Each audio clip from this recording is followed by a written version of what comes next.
Hey, hi, welcome back to my channel. So today we are creating one more video, right? And it's again into the continuation of the discussion which we were doing in last. I think we have created 3 videos on hypothesis test module, and this is going to be the fourth one, probably the last one. So for those who are watching these videos for the first time, okay, this is my introduction in front of your screen. My name is Pranav Gandhi. I work as a trainer and consultant.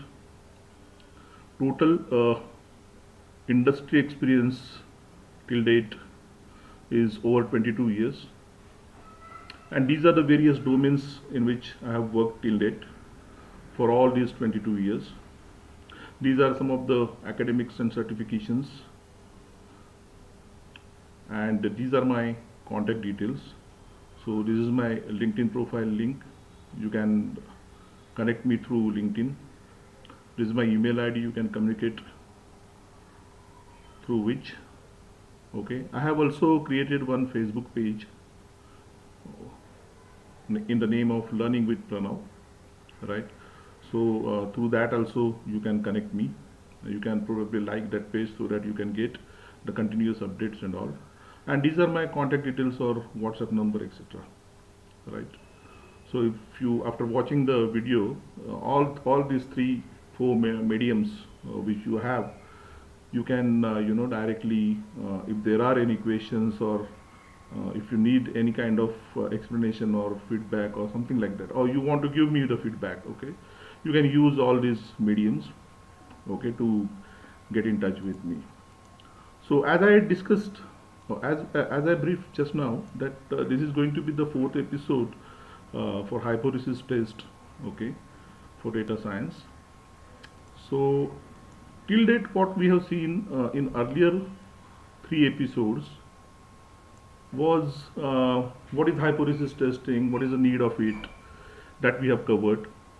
Then there are 2 different ways the test will be performed, okay, and we have also discussed that these tests used to be performed internally, basically when we use the machine learning algorithms. These algorithms, and there are a lot of different functions when we use it in our programming with R and Python. So while doing or giving us the result, okay, those algorithms internally does all these hypothesis testings, and we get some results in the form of summary of those algorithms, or probably our programming model or predictive modeling, whether it is predictive modeling or anything, whatever we are writing, okay. So whenever we go to in details, in depth of that algorithm by watching the summary, that how the model has been built up or something, right? So there are something called as F statistics, chi-square statistics, F statistics. Then we get some probability values, right? So we get some deviances, etc. related values, and there are a lot of different parameters. We definitely, when we enter into the machine learning, we will understand those parameters as well.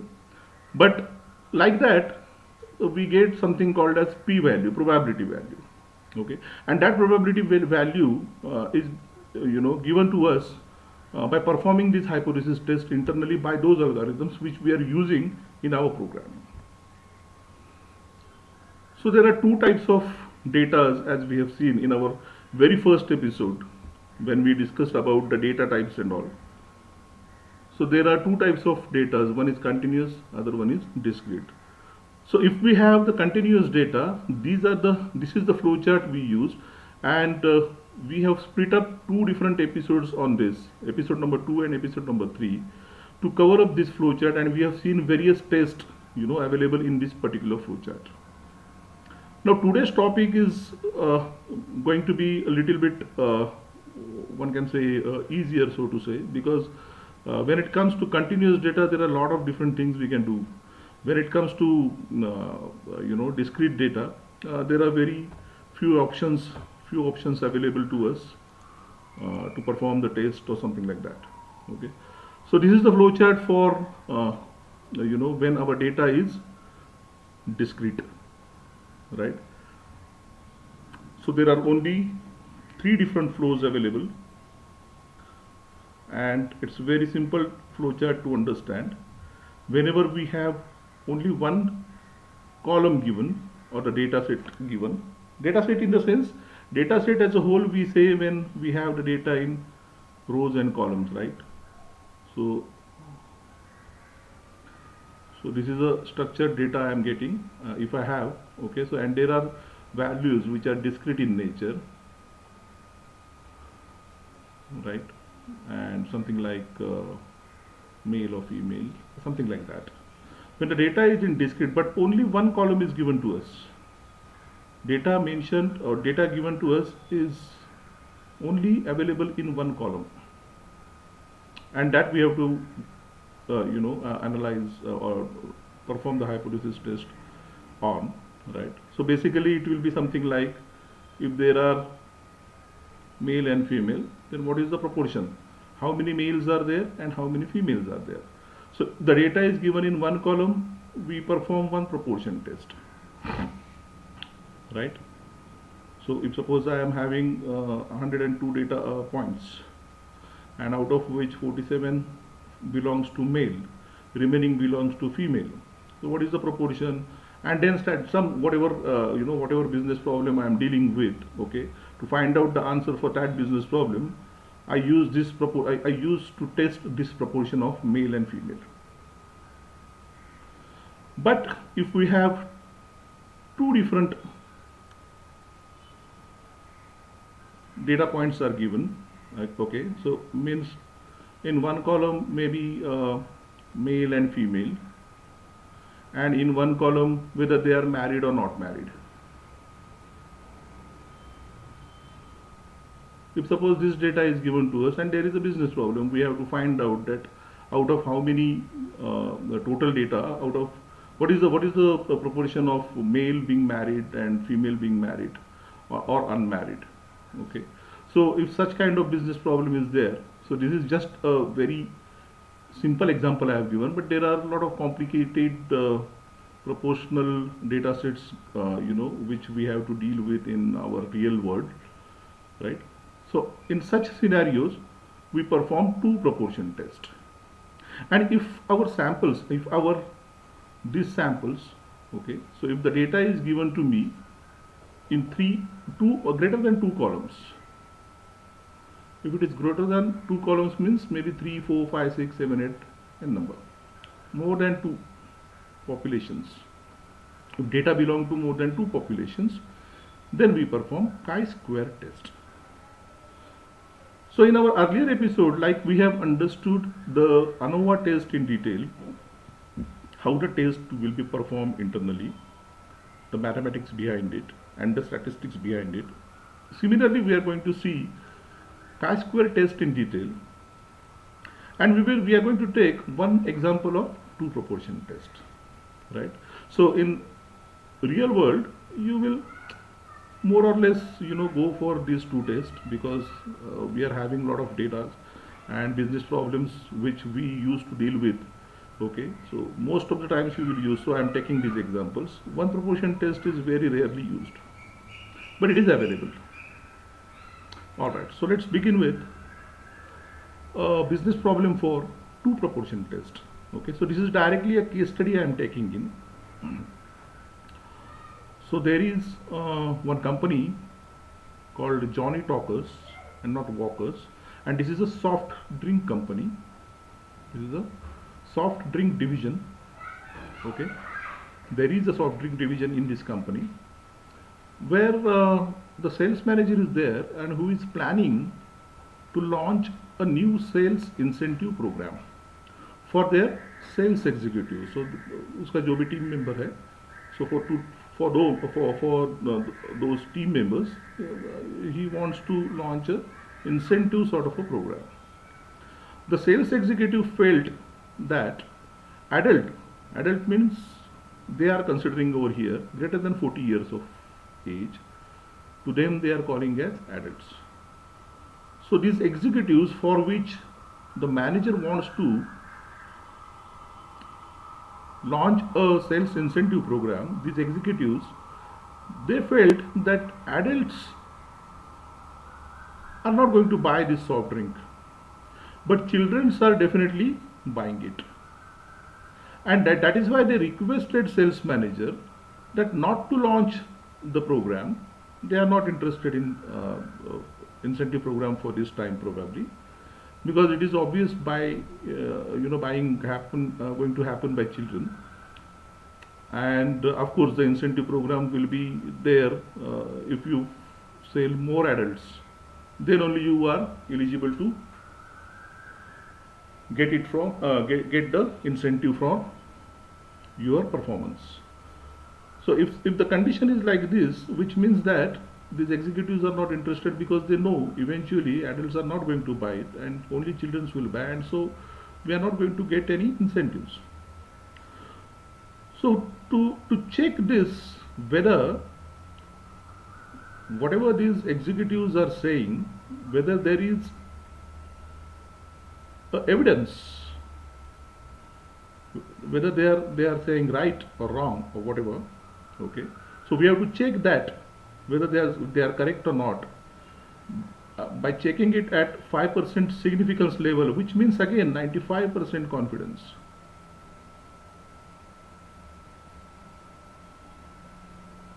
Right, 95% confidence, which means again we have to check for probability value 0.05.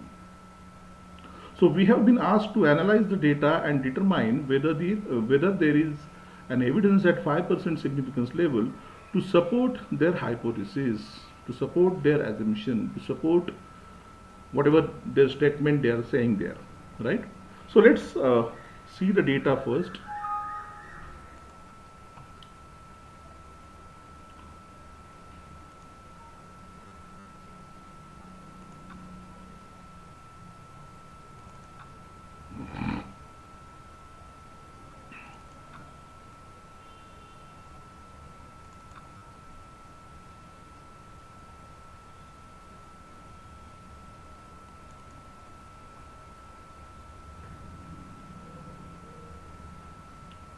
So this is the data given to us. This is a stack data. The data format is in stack, right? Stack means arranged one above another. So we have seen it. If the data is not in stack, suppose there are 4 columns given to us, like adult, children, and their purchase or did not purchase information, then we have to stack that data into 2 columns, right? So this data which given to us is already stacked, and stacking means first the adults information is there and then children's information is there, and whether their respective purchases or not purchases is mentioned. Okay, now we simply have to use the 2 proportion test and to check whether the proportion of adult purchase is more than children's purchases or not. That's it. That is our business problem. Let's go in detail. All right, so obviously we are going to write the hypothesis statement. So the business problem over here is whether to launch the sales incentive program or not. There are 2 different data given to me. One is adult purchase, to which I am calling it as Y1. The other one is children purchase, to which I am calling it as Y2. Right. So here my Y1 and Y2 both are discrete, as we have seen. Those information is mentioned in the text format. Okay. So I'm going to perform the 2 proportion test over here, because there are 2 different samples given to me, or the data from 2 different populations are given to me. Okay. So my overall hypothesis will be, don't launch sales incentive program if the proportion of Y1, what is Y1? Adult purchases. So if the proportion of Y1 is less than or equal to proportion of Y2, then I'm not going to launch it, because that is what they are saying, right? Adults are not going to purchase, children will. So if adults are not going to purchase, then I'm not going to launch the incentive program. So Y1 ka proportion, if it is less than or equal to of proportion of Y2, then I'm not going to launch it, or otherwise I will launch it if the proportion of Y1 is greater than Y2. Alright, then first equality test. and then less than greater than test. Okay, so two tests we can perform, okay, to check our hypothesis, right? So if y1 is equal to y2, yani कि if the proportion of adult purchases is equal to children's purchases, I am not going to launch. Okay, I will stop my further test over here. And if it is not equal to, then I will go, because when it is not equal to means it is either less than or greater than, right? So let's check it through our R code.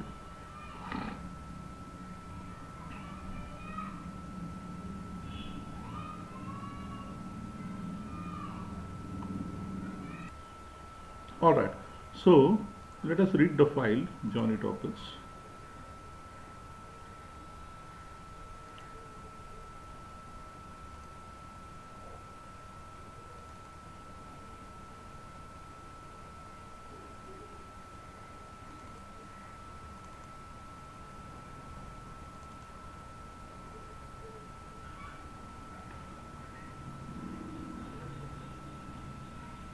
So this is the data we are having, which we have seen in Excel.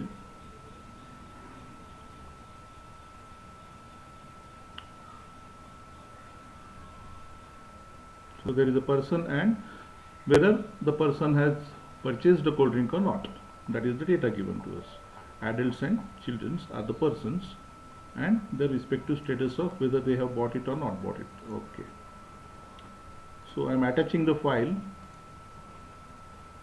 And why do we attach file? Because we can directly access the columns of the data set, right? So table is the function. This is new function we are learning today. When I say table, that's it. Okay, it gives me the proportions. Proportions means how many adults are there, how many children are there who did not purchase. How many adults have purchased, how many children have purchased. Okay, so when I say table and I simply pass on person and cold drink, these two columns, it gives me such beautiful representation, right? So I am storing that in table 1, in a variable called table 1. Okay, and this is how table 1 look like, as we have seen. Now from this table I am going to take all these figures and I am going to use the proportion test, right? If I only take the table of person, then I will get it like this. The meaning of this is there are 480 adults in this data and 740 children. So if you add these two numbers together, that is 480 plus 740, then you get the total data set size, which is 1220. Right? So there are 480 adults, 740 children. Out of this total 740 children, 588 have not purchased, 152 have purchased. Out of these 480 adults, 422 have not purchased, 58 have purchased. Right? So I'm going to use this information in the proportion test. So there is a test called prop.test. Okay, I simply have to pass on these numbers over here. So look at that, I am passing the total numbers and I am passing the purchase quantity about this out of these numbers. Confidence level is 95%, and first test is going to be the equality test, two-sided test.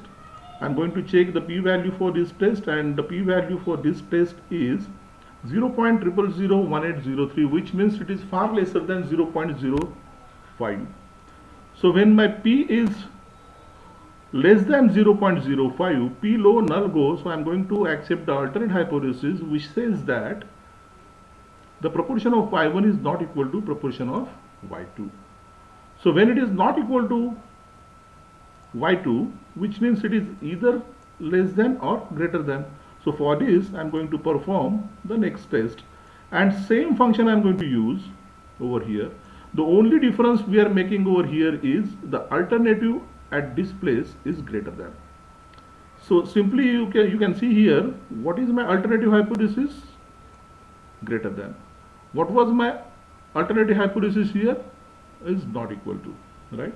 So not equal to means two-sided, and greater than is greater. So I simply have to mention the greater, okay, over here, and perform the test, and you will get it. Again, the p-value you have to check, and look at that 0.9999, which means p high null fly.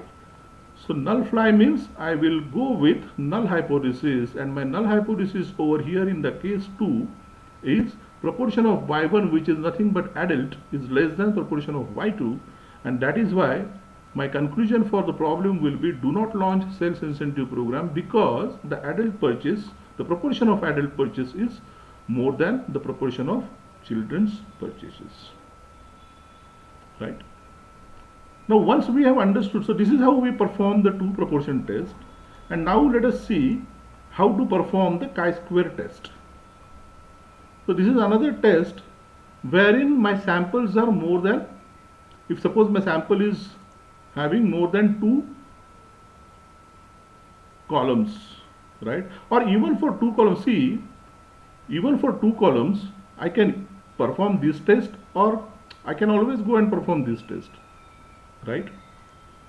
Alright, so before we will break it into the we will dissect the chi-square test. First let us perform it in R, and then we will take this example to learn what is the mathematics behind it, right? So let us understand the second problem now. So there is a research company called BahmanTech, right? There is a research company which is having 4 regional centers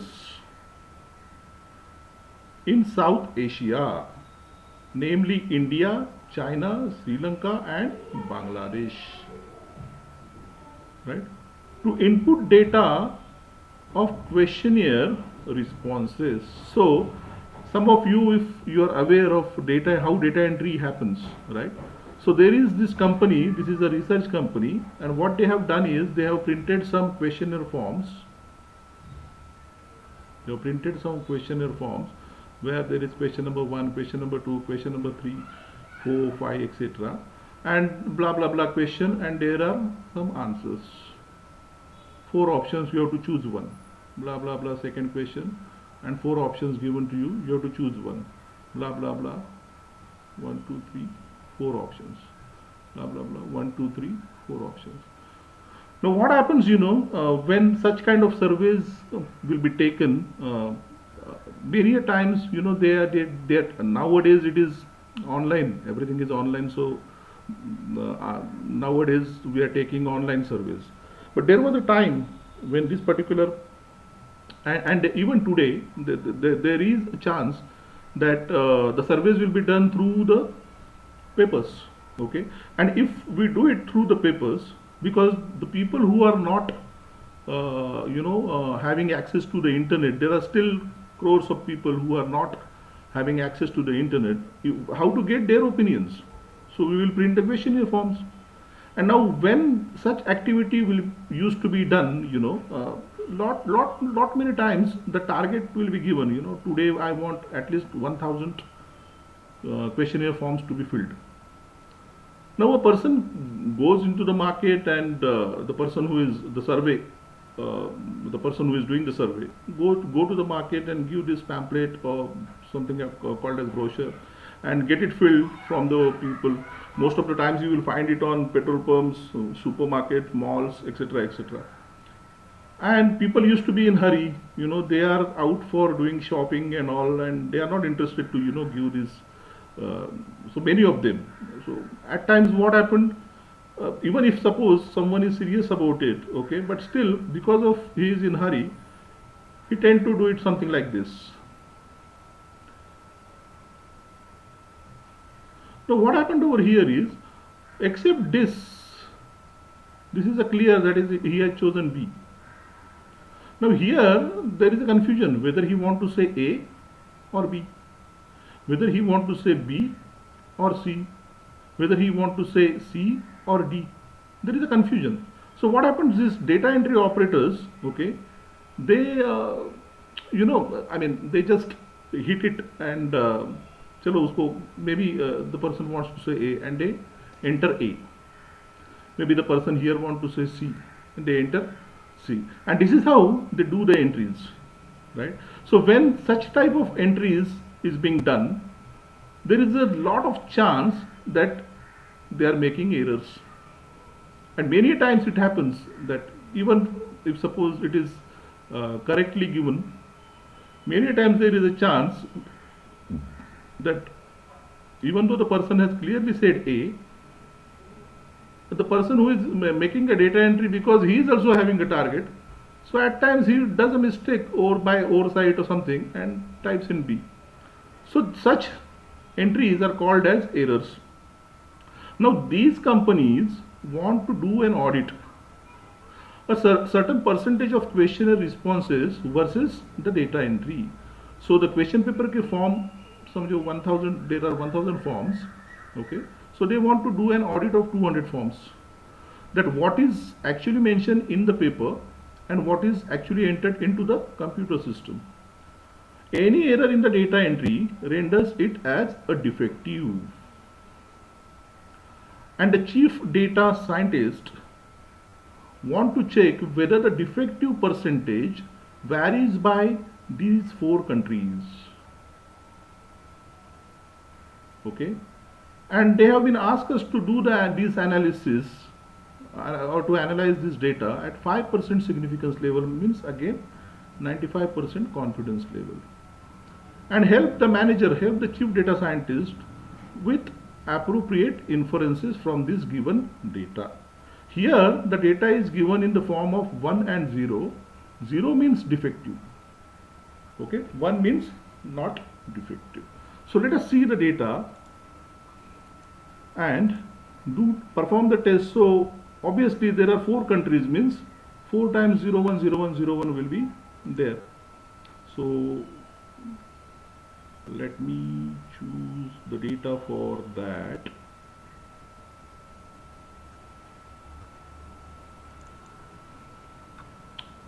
So Bahman. Now you see over here, this data is also a stacked data. Ideally it should have been like India, China, or whatever the countries, Bangladesh, Sri Lanka,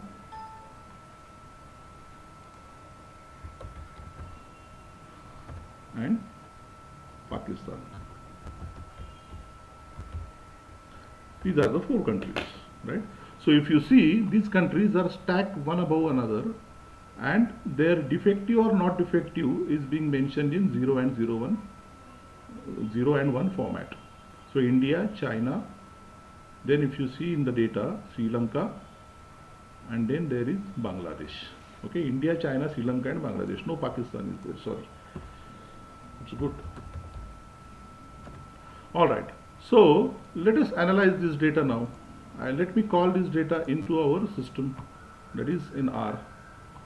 Okay, so let me open the chi-square test, and I'm calling this data, and if you see, okay, so let me call this data.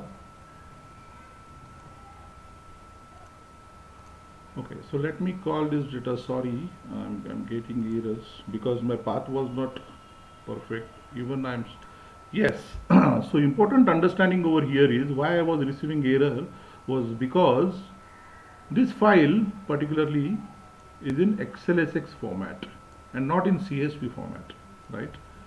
And because of that I have to call in a library called read Excel. Okay, so now I can read the Excel sheet as well, Excel file as well. Okay, so there is a difference, a little bit amount of difference between CSV file and Excel file. Okay, so those are called as comma separated file. In that you can only import over here the first sheet of it, okay, and not the entire data. And here you have to mention, when you have to import the Excel, you can mention, you know, which sheet particularly you want it from the data set, from the file, right? And whenever you want to read the Excel file, okay, or this format file XLSX, we have to use this read Excel function, and this read Excel function reside in read Excel library. So I have imported that library, I have invoked that library, and now I am calling the data set, and this is the data set. You see here there is the defective and non-defective 0 ones mentioned, and 4 countries information is given to us, right? So this test is very simple. I am attaching Bahman, and let us check the table of the country, and here you can see the country wise defective and non-defective entries numbers are given to us, right? So as we have seen, 0 means defective, 1 means not defective, right? So easily we can see all these 4 countries have made lot of mistakes, lot of errors while making the data entry. Now if suppose the person over here, the chief data scientist over here wants to understand that probably one of the countries is having statistically lesser percentage than the other 3, or higher percentage than the other 3, then probably he must have to, you know, organize a training program for them or something like that. Okay, so I would write the hypothesis statement in this way.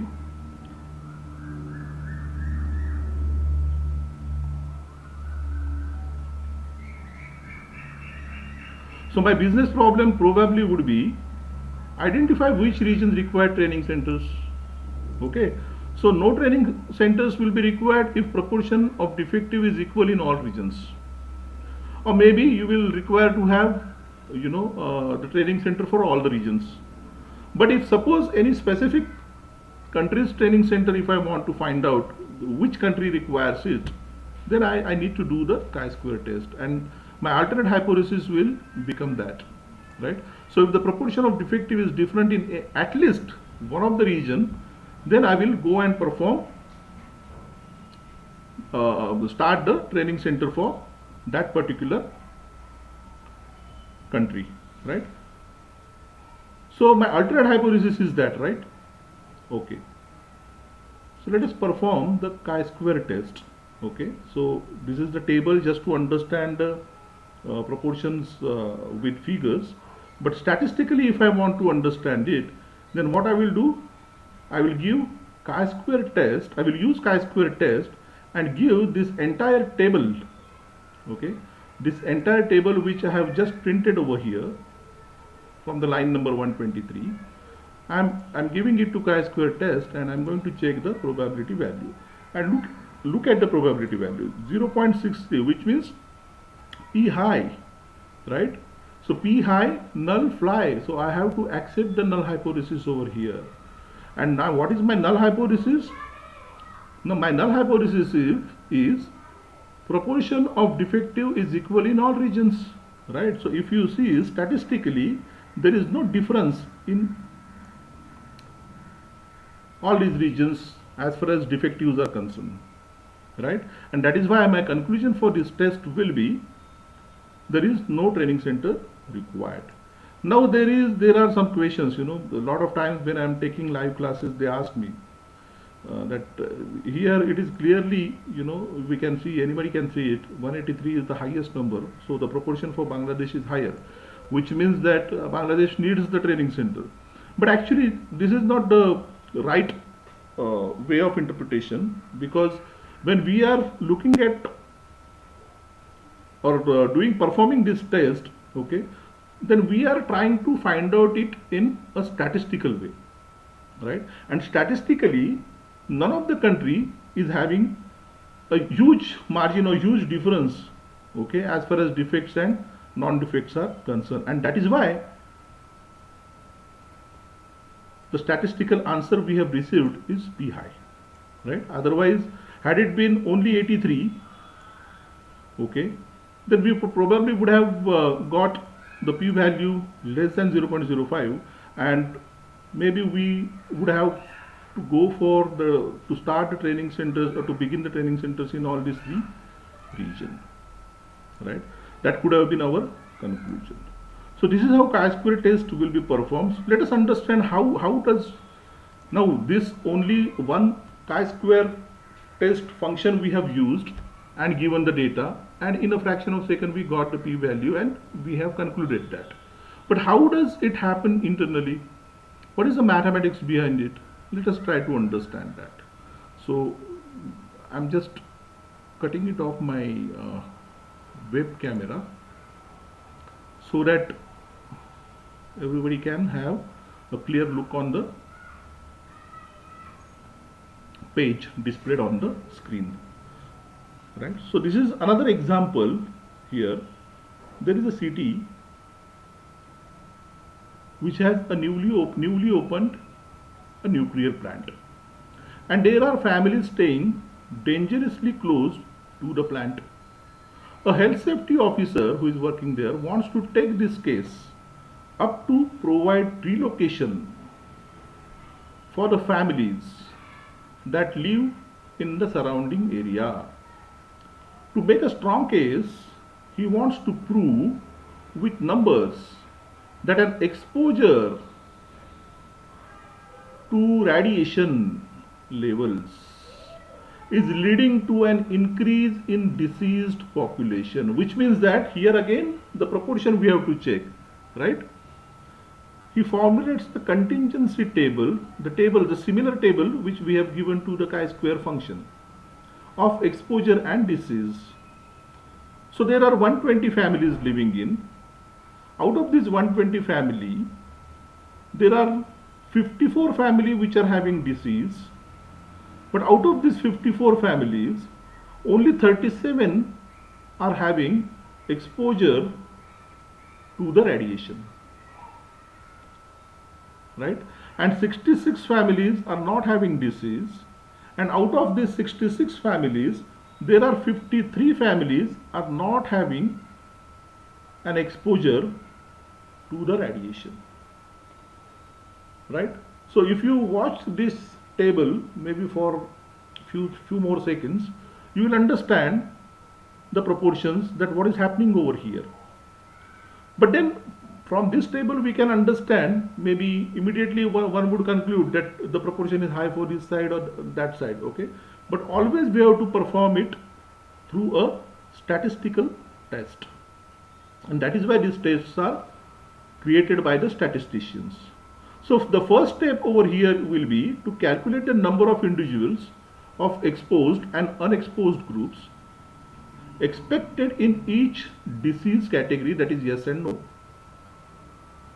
If the probabilities were the same, right, if there were no effect of exposure, the probability should be same and the chi-square statistics would have a very low value. So what is chi-square statistic value? In the next slide we will understand. So first of all, what we have to do is we have to calculate the proportion of population exposed and population not exposed. Right? So out of these 120 family, 50 family are exposed and 70 are not exposed. So that is why 50 by 120 and 70 by 120. So this is my proportion of population exposed and not exposed. Now from these two values, I have to calculate the expected value. Right? And the formula to calculate the expected value will be, I have to consider this 54, that is the total deceased, right, multiply by the proportion of exposed, that is 0.42. So exposure equal to yes, and those are also got the disease. The expected value of such people or such families is 22.5. Similarly, the families which are not exposed but got the disease, the expected value over here is 31.5. Population without disease is total 66 over here. Right? So out of these without disease families, how many are having the exposure or should have been have the exposure? Multiply it by 0.42, you will get the value, expected value, and this is for not having an exposure and not having NDC is 38.5.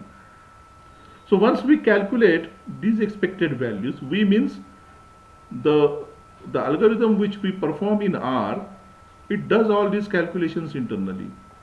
So once we get these expected frequencies or expected values, we simply put all these values into this formula.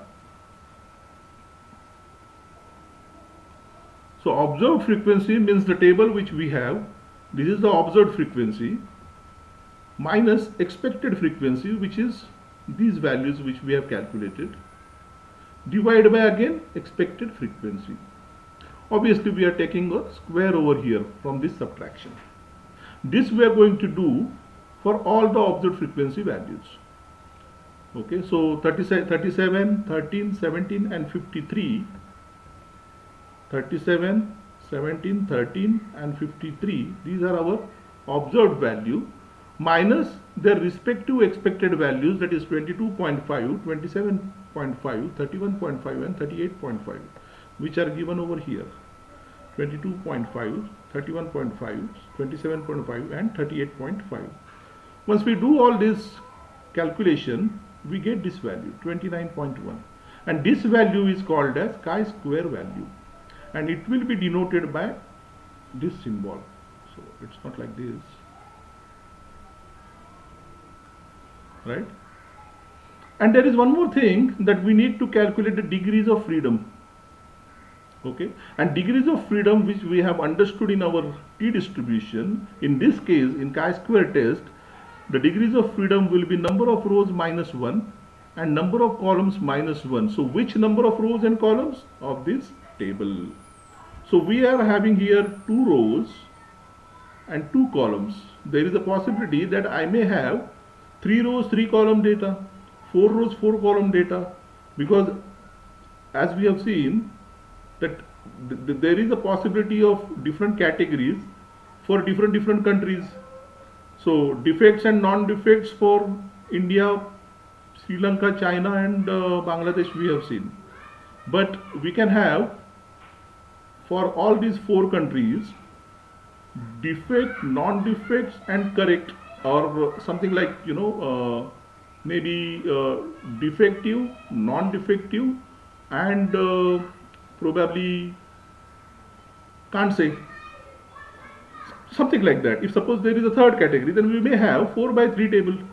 Okay, so my rows and columns tend to change, right? So degrees of freedom every time we will calculate. So in this case, in this example's case, it is 2 minus 1 into 2 minus 1, that is 1, right? So we have 2 values now. We have 29.1 as our chi-square value with degrees of freedom equal to 1. So from these details, what we do is we go to the chi-square table to calculate the p-value, right? So let us understand, for chi-square value 29.1, degrees of freedom equal to 1, what is the p-value given by the chi-square table? So we have already seen a lot of different tables. Today we will see one more table, and that is chi-square table.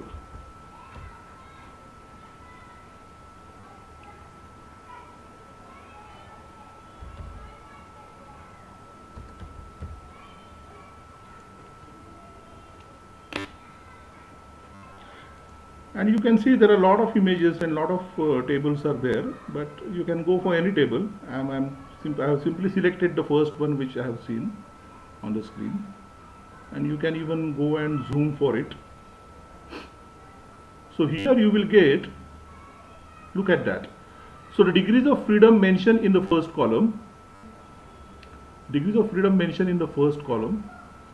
okay, and these are the probability values 0.05, 0.01, 0.001, etc.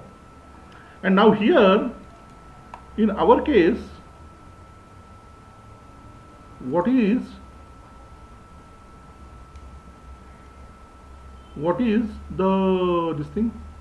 the chi-square value, because these are the chi-square values: 3.841, 6.635, 10.828. So ours is 29.1. Oh shit.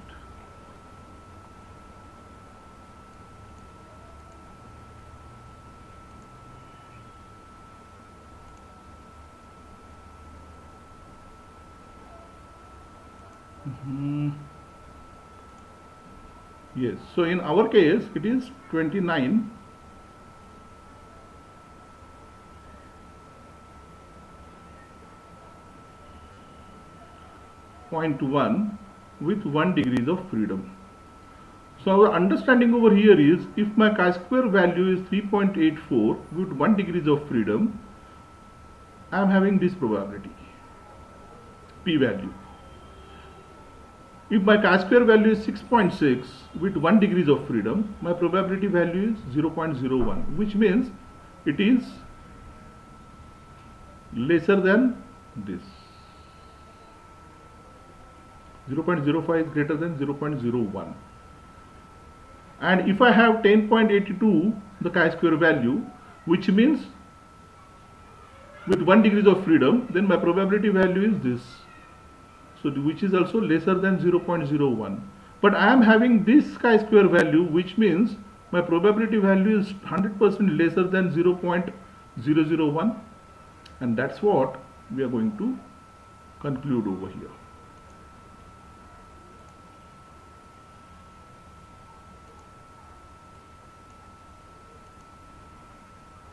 Right? So you can see here what is the conclusion. So what we have got over here is, for 29.1 chi-square value, degrees of freedom 1, my p-value is 100% lesser than 0.001. So obviously p low, null, go. Right? So the interpretation over here will be, there is 0.001% chance of obtaining such discrepancies between expected and observed values if there is no association. In other terms, there is 99.999% chance that there is an association between the expected and observed values. So there is an association between the radiation and between the exposure and the disease. So that is going to be my conclusion over here. There is a strong association between the exposure and the disease over here, and that is why they probably need to shift the families. Right? Okay, so that's it for today's session. Okay, with this we have concluded our hypothesis testing as a topic, in which we have seen few tests from for continuous data and few tests for discrete data. Right? So if you have any question, any queries, you can please, as I said earlier as well, directly. Alright, so if you have any questions, okay, that's it for a day. If you have any questions, you can please directly get in touch with me through any of the mediums as I discussed in the beginning of this session. And of course, if you have liked the video, please like it, please hit the like button, and if you are new to my YouTube channel, please do subscribe the channel so that you will get all the updated videos henceforth going forward. And of course, you can like my Facebook page, and even connect me through your LinkedIn account. And if you don't have LinkedIn account, please have one, create one. And as far as statistical analysis and hypothesis testings till date recording, all the recordings links will be updated in the description of this video as well, right? And even my contact numbers are displayed over there. in the description, or maybe on the Facebook page, right? So that's it for today. Thank you very much for joining in. Take care. Bye bye. See you.